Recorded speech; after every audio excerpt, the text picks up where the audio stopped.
তো গাইজ উনি হচ্ছে আমাদের তো গাইজ উনি আমার সেই গ্রামের কৃষক বন্ধু, হ্যাঁ অসহায় দরিদ্র কৃষক। তো এই কৃষি কাজ করতে তোমার কেমন লাগে? খুবই কষ্টদায়ক।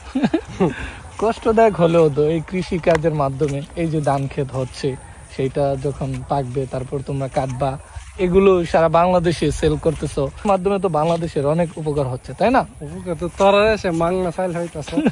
মাগনা কিভাবে? আমরা তো টাকা দিয়ে কিনতেছি। আমরা তোর ঘরে পৌঁছে।